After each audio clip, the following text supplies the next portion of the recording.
Pare, hindi ba nakakakita ka ng mga bagay nang hindi nakakita ng mga iba? May third eye ka, di ba? Sabi niyo. Pare, seryoso na. Madalas kasing binabangungot si JM, baka pwede mo siyang tulungan.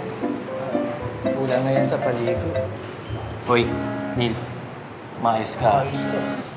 Isa na lang, makakatingin ko na sa akin. Uy, huwag kayong ganyan. Tayo na nga humihingi ng tulong eh. Baka pwede natin siyang isama sa bahay niyo, Mark. Naku, ayoko. Baka mamaya, mamatay pa ako dyan eh. Joyce, hindi ka ba nabibigitan dyan sa suot mo? Saan? Yung suot mo. To? Hindi, no. Ganda nga nito eh.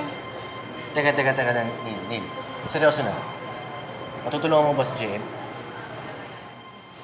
Kayo na lang. Papagita ng airpods ko eh. Uy! Bilis. Dalian mo. Bilisan mo na doon. Sige na. Bilis. Ay, ako na nga. Ayun na. Oh, teka. Singit mo na. Masok Ako na yung kasi. si Joyce eh. Ako na. Wag na, wait lang. Ikaw na kasi. Mauna ka na. Ito na eh. Ako na. Sige na.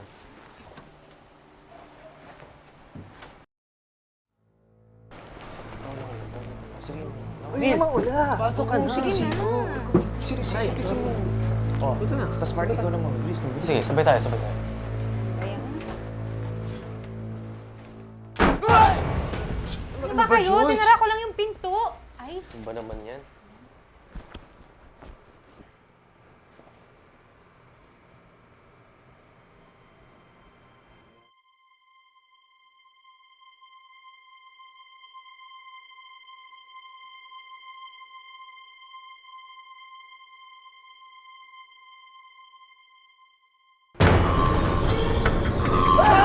Yan!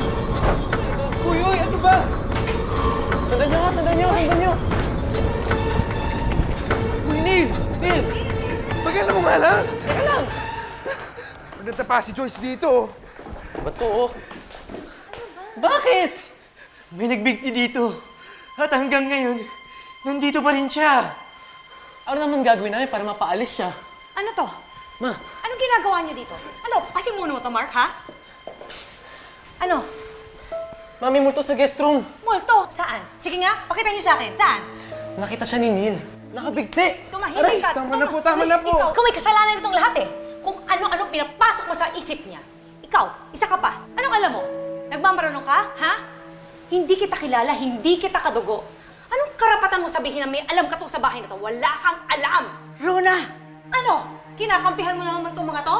Ako nang may kasalanan, ha? Huwag mong patulan ang mga bata. Mga bata lang yan! Umalis kayo sa pamamahay ko. Umalis kayo! Walang kwenta kayo lahat! Umalis kayo!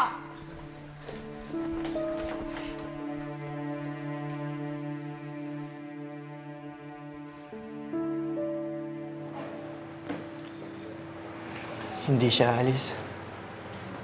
Hanggat hindi siya nakakaganti sa mga tao na nakit sa kanya.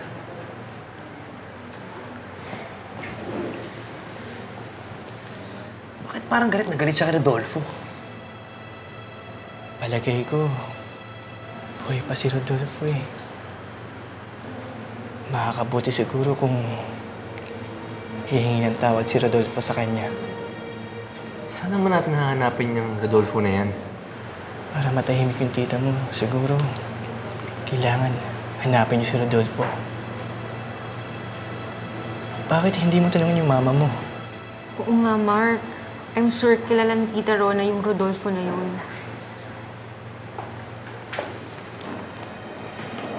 Alam mo, Joyce, kung ako sa'yo, huhubarin ko na yung kwintas na yan. Dapat hindi ka nagsusot ng hindi naman sa'yo eh. O paano? Una na ako ah. Hinahanap na ako sa amin eh.